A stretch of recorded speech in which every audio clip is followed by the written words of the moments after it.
We started the 96-mile journey from Dartmouth to Roscoff at 5:30 in the morning.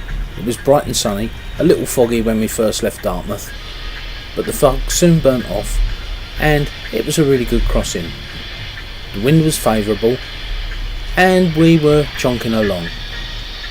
Impavidus was hitting her hull speed of 7.8 knots and even more with a few little tricks up our sleeve. We had music playing, the dogs were enjoying it and we were really cracking on. It was going to get worse, but we didn't know that at the time. Now when we're sailing, Cindy normally does the nav and does the logs. She's really good at it. She just has a technique that works really well. The forecast had been 4s to 5s, flat seas and good visibility. We crossed the shipping lanes and there were no incidents. We got close to a few boats, but with the AIS and our radar we were able to spot them way off in the distance and adjust our course accordingly, trying to keep 90 degrees to the shipping lanes as we crossed them, in accordance with regulations. Now the observant among you will have seen that the water temperature was shown at just over 14 degrees. In our coming videos, watch how this increases as we move southwards. Quite amazing. We didn't realise how much it would change in just a few hundred miles. We had approximately 4 hours of sailing left until we got to Roscoff, and we'd watched on the radar a squall approaching. Decided to reef the sails. Whilst I was doing my best to reef the sails as quickly as possible, I hadn't realised that we had visitors in the water, some dolphins swimming alongside the boat. Ant was so busy filming them that he forgot that I needed help with the reefing. But you got to admit, the footage looks good. Dolphins under the bow, mid-channel. This is the first time I've actually seen the footage of the dolphins. I was too busy at the time reefing the sails and winching the lines in. The squall came in really quickly and we'd gone from 14 or 15 knots, exactly where we wanted the wind, up to 22 knots constantly. At some points we were getting 37 knots. Now every experienced mariner will tell you, you always reef early, but we'd been so excited by the rapid progress we'd made across the channel, we kind of ignored it, and it's another lesson learned. Always reef early. The wind was one thing, and then the rain hit. It was torrential within seconds. The only good thing about the rain is it does flatten out the sea. Sid's quite right. Rain does flatten out the sea. It doesn't stop the swell, but it does stop most of the small waves, and well, it gives you a smoother passage, but you get wet.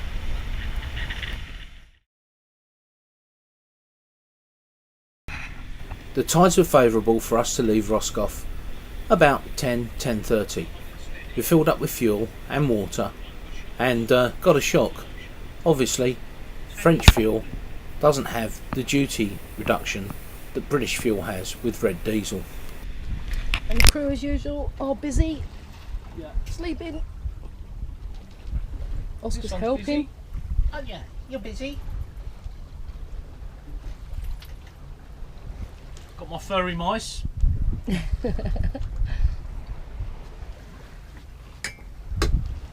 So I am. Communication is all about confirming that something is understood. Cindy said we ought to get some furry dice. She was downstairs and I didn't hear her. So when I went to the shop, I thought she said furry mice. Why would we want furry mice? So I bought these furry mice. We'll have Ant and Sid across the canopy in the glass soon. I don't think so. As we sailed into Labarash, Cindy managed to get this footage of this beautiful old wooden boat sailing out. The next morning we left Labarash, wanting to march on and get some miles under our belt. We did a couple of Facebook videos and blogs showing how beautiful the place was. It really is picturesque and a good crossing point from Plymouth or Dartmouth. The estuary entrance to Labarash is quite long, it's a couple of miles, so we speeded up this next bit of us leaving. Laberash actually has a lot of history. Go to Wiki and look it up. It's a fantastic place, and like I say, the history is really great, but we haven't got time to cover that in this short video. Once again, it was flat calm, or nearly flat calm, with the winds from the north to the northeast. We had to motor out, and once we got 2 or 3 miles offshore, the wind actually picked up, but not a lot, but enough to help us push us down the coast even further on our voyage south towards the Med.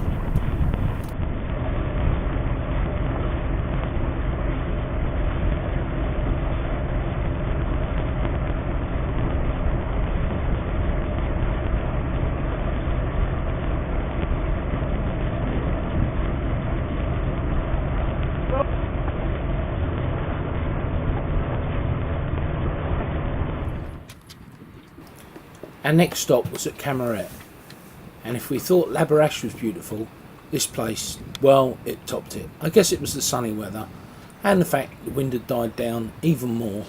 We decided to stay a couple of days. Oscar and Lady played on the beaches on some of their long walks. It was an enjoyable stay and a great place to go. We recommend it. Oscar, you trying to get in the water? I'm trying to get the dinghy. Sid.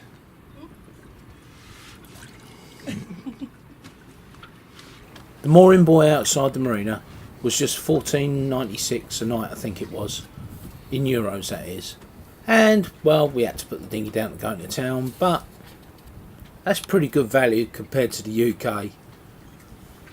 Pretty place. It's really pretty, isn't it?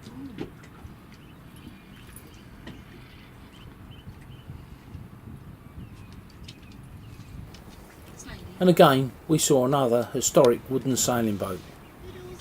Glorious. Next time we'll tell you how this damage happened to our brand new Highfield. We make these videos for you. Follow us on our blogs on Facebook in Pavidus on the Boat. Let us know what you want to see. Don't forget to like, subscribe and give us a thumbs up. Safe sailing. Au revoir. Au revoir.